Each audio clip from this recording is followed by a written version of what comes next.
Sunday Baroque Conversations is made possible by the Friends of Sunday Baroque and is produced at WSHU Public Radio in Fairfield, Connecticut. I'm Suzanne Bona. Thanks for listening. Don't miss an episode of Sunday Baroque Conversations. Subscribe on Apple, Google, Stitcher, or wherever you get your podcasts. And please leave us a review. If you want to find out where you can listen to our weekly show, visit our website, sundaybaroque.org, for a station list and our 24/7 stream. Again, that's sundaybaroque.org.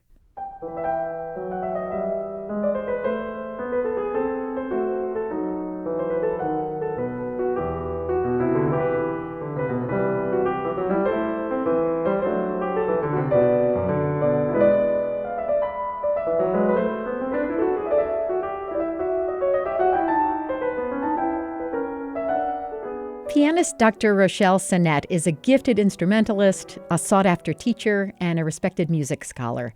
Her recital programs and recordings showcase performances of works by Johann Sebastian Bach, as well as Black composers such as H. Leslie Adams, Jeffrey Mumford, Florence Price, and George Walker. Dr. Sennet earned her degrees from San Francisco Conservatory of Music, the University of Michigan, Texas Christian University, and the University of Illinois. The prize-winning musician is the inaugural Associate Dean for Diversity, Equity, and Inclusion for the College of Fine and Applied Arts at University of Illinois at Urbana-Champaign, where she also serves as Associate Professor of Piano in the School of Music. Dr. Rochelle Sennet joins me on Zoom to talk about her life in music. Hello. Hello. What a pleasure to speak with you. I'm a big fan. Thank you so much for having me. So I always like to find out from musicians with the kind of accomplishments and credentials that you have, like, what was your start in music? You know, did you come from a musical family? Was piano your first instrument? What were your beginnings in music? Well, it was by chance. I just happened to see a pianist on TV. My father was a musician. He in high school band. He was a tuba player. So he always had a love of music. But I saw a pianist on TV when I was young, and I begged my parents to take piano. They thought I would quit. Kids, because kids have lots of interest. But I was really persistent, and and so that's how it got started. I thought it looked cool on TV somewhere. I don't remember who it was, but that's how I got started. Wow. And that's a big commitment too, to have to buy a piano and follow through like that. Yeah. Right. I actually found out years later that they rented a piano first for 6 months. At the time, you could rent a piano for 6 months and then purchase. And so they told me later that's what they did. Oh, so you must have really demonstrated that a commitment early on, where you were not the kid that had to get badgered to practice and they sort of saw you catch fire for this? I was the kid who loved to practice, and it became even more of a commitment once I got to, say, middle school. But I always knew that that's what I wanted to do. I wanted to be a concert pianist. I saw, just from what I saw on TV, that's what I always wanted to do. And I never backed down from that, despite the hardships and everything that I've gone through. And I remained committed to it, even as a child. That was actually my next question, was how and when that you knew the music is your life's work. So you're very young. But how old do you think you were? Do you remember when you first started? I was probably 6 or 7. But I begged for a while before they finally relented. Wow. So I have to ask you, you just mentioned some of the, trials and tribulations and hardships. Do you mind talking a little bit about what those have been as a performer? Well, I became... as I got to exploring piano and taking lessons, I became very aware that, I loved music. And I also found myself realizing that there were people in the spaces that didn't necessarily look like me when it comes to representation. And that became even more obvious once I got to high school. Mm-hmm. You have people that sometimes people in trusted positions that may tell you what you can and cannot do because you come from a certain family or look a certain way. Unfortunately, that in certain ways, many ways, that was my experience. Mm-hmm. Not all the time, but that was that happened quite often. I'm sorry to say it still does from time to time. That's my experience. But I always remind myself why I do it. And I wanted to be a musician, and but it was unfortunate to have to experience some of those things even as a child. Sure. one experience of, I'll leave out names, but I remember a trusted person in leadership. When I was a child, I was 15 at the time. I asked for a letter of recommendation from a mentor, and they said they would share it with me. And then once it was shared with me, the person wrote, specified my race in not a nice way, kind of a dated term to refer to someone of African descent, and that I came from a family that I had two parents, and that's a rarity. That definitely changed me in a lot of ways, and just imagine experiencing something like that as a 15-year-old. Wow. Do you recall some of your important teachers and mentors who were supportive and really pushed you along in a way that was positive and affirming, and also I'm curious to know how your experience as a student has influenced the teacher you've become. Oh my goodness, yes. So my first piano teacher was fantastic. And her name was Hazel Rubin. She's since passed. But I started playing piano. We also at the same church. So she was playing organ. And then around age 10, I started playing along with her. She played organ and I played piano. So we played together. And so that was, always very special relationship. And she told me after about a few years that I can no longer teach you. Here's a recommendation. And I am grateful to her for doing that. But yeah, we remained in touch until she passed. But yeah, very strong Black woman that really was devoted to her life's work, teaching and being a church leader. And I never forgot that.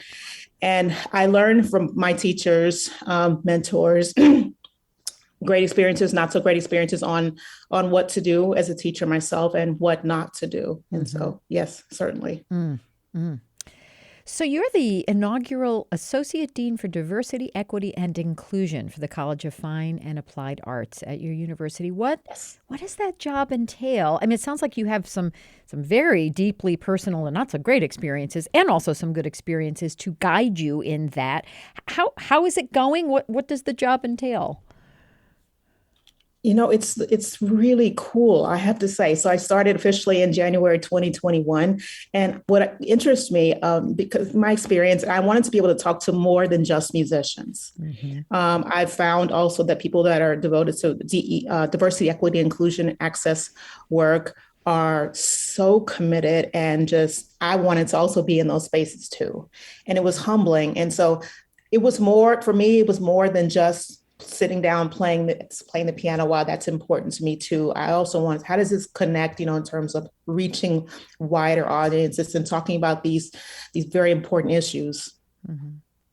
And so that's what got me into this. And some of the things that it involves, there's fine and applied arts. So there's music, there's theater, dance, art and design, architecture, landscape architecture, urban planning. Then you have Krannert Center for the Performing Arts, Japan House, Krannert Art Museum, just to name a few.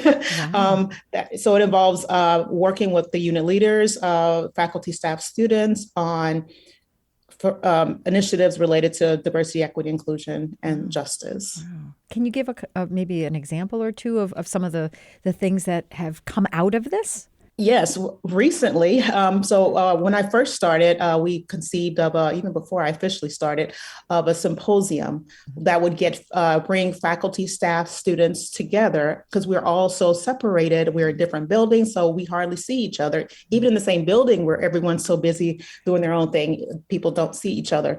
So I thought we thought it'd be great to let's just have a day where we are having conversations, learning about what people are doing, not just patting each other on the back. Oh, I do this. Look what I've done. It's more, we thought it was overdue for people to be recognized for the work that has already been done in the units when it comes to DEIA related issues. And it was, so that was what kind of the idea came from. And so as a result, we first week was going to be a 2-day event, but because of Omicron last spring, as you remember, we broke it up into 2 parts, which worked great. So we had the first event, which was a lunch, and we had brought in abolitionist speaker, Dr. Bettina Love, who is now at Columbia, who was previously in Georgia.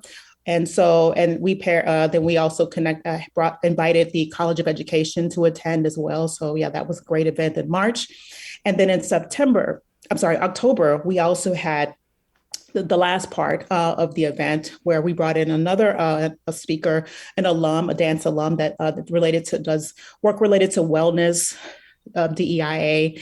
And also we kind of turned it into a open dialogue where we had several speakers from the units speak on their work. And so that was a day-long event. And we also, earlier in the morning, myself and the Dean Hamilton, we prepared a script where we asked each other questions, and then while the audience was listening. So it's kind of a way for them to be invited into our conversation. And so that's the format which we followed, where I was asking certain leaders from the units questions about their work and what they see, what they've observed, what's difficult, not just, oh, this is what I did and this is so great, but more, what are the lessons, what some insight you can share so we can move forward. I keep thinking too, as you're talking about all these wonderful overlaps and collaborations, that it's kind of, not to stretch the point too far, but like it's a little bit like chamber music, right? Like you're collaborating with someone else. And so this is right in your wheelhouse, that kind of collaborative process. And speaking of collaboration, so you are a very active chamber musician in addition to being a solo concert pianist. Did you want to talk a little bit about some of your regular collaborators as a chamber musician? Chamber music, I'm very particular on the work that I do when it comes to this. And just a bit of a background, specifically when I do collaborate, most of the time with a long-term partner, like my current long-term partner, with Duo Memdi, I perform from memory. And that started actually when I was a child in church. And it started off, I would be given pages. Okay, here's the hymns, you play it. But then I got tired of turning pages.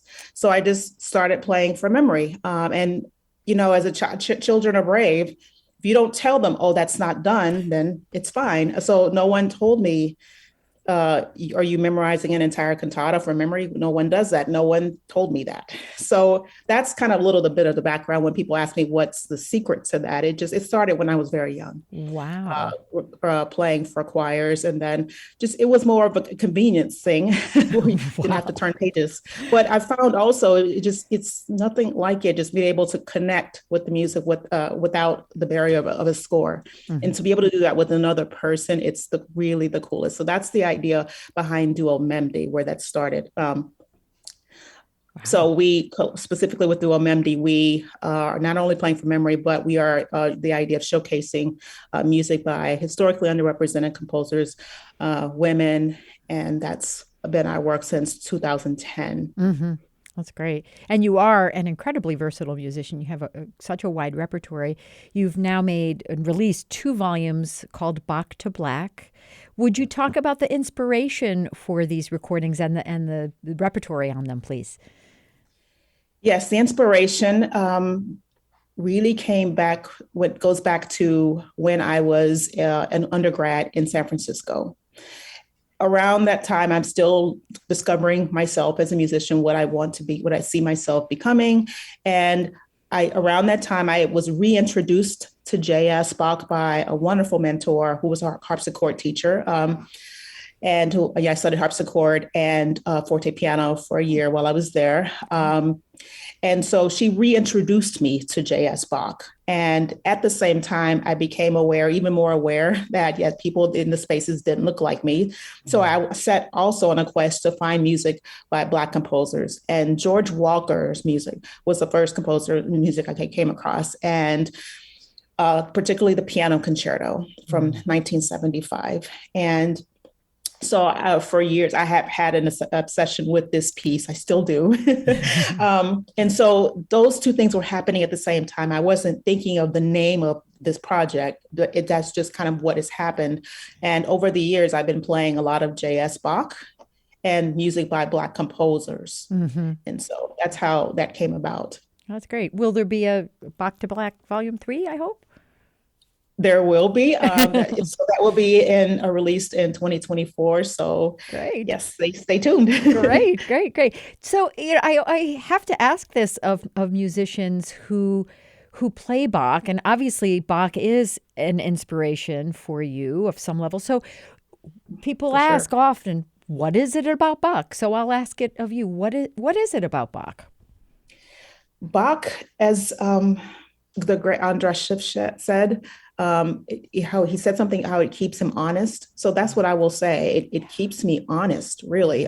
Just there's no, what I learned is that there's no barrier, markings here, markings there. It's just score. So there's so much you can do in terms of imagination, and more than many people think. And there's no hiding behind pedal or lots of pedal in other words, but it's something beautiful, pure about the music that I just can't explain. And I connected with that. I didn't at first, but it was because of the way it was reintroduced to me by Lorette Goldberg, the harpsichord teacher who was there in San Francisco, is what kept me engaged.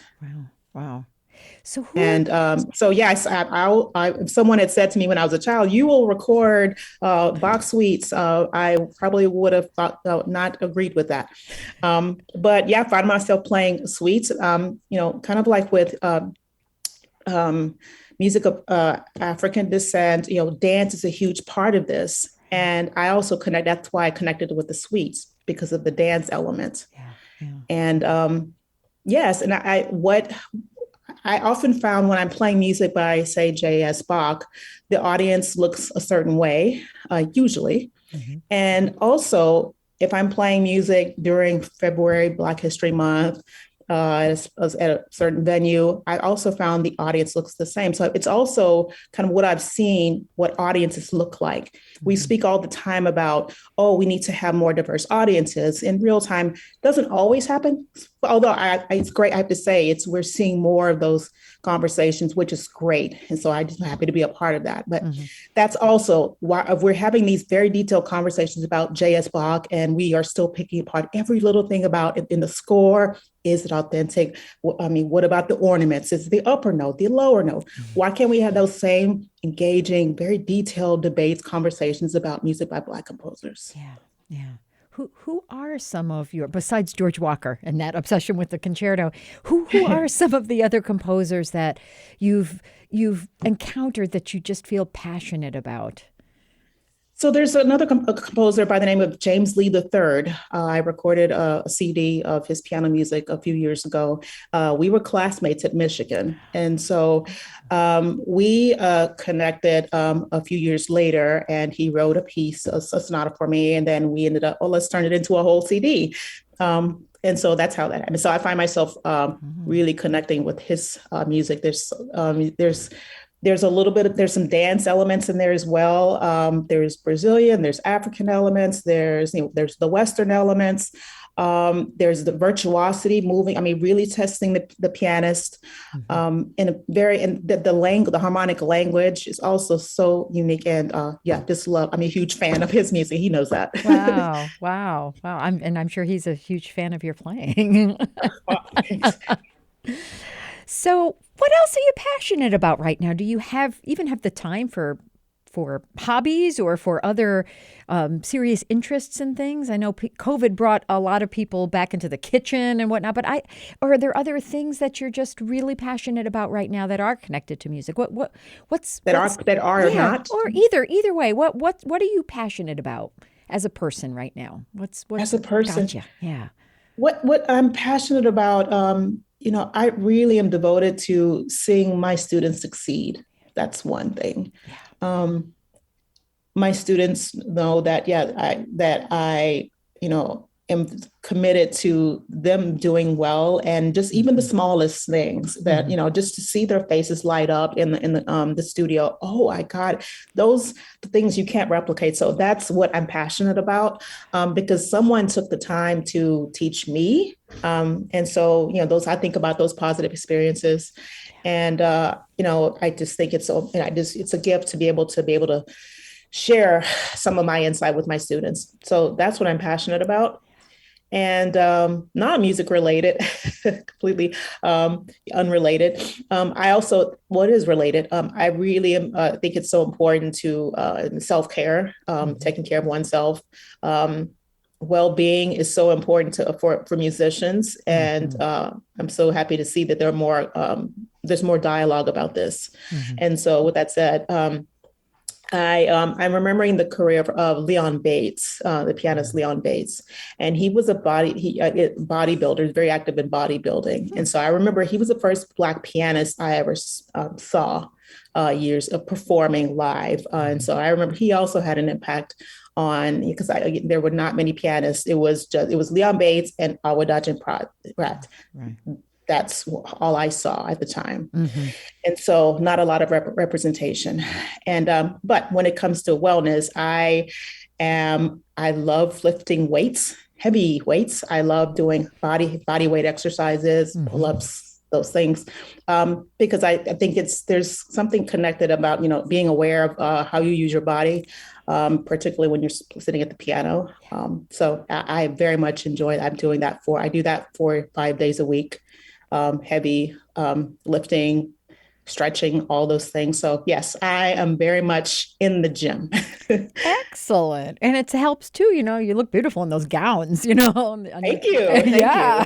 It shows. Thank you. It shows. It shows.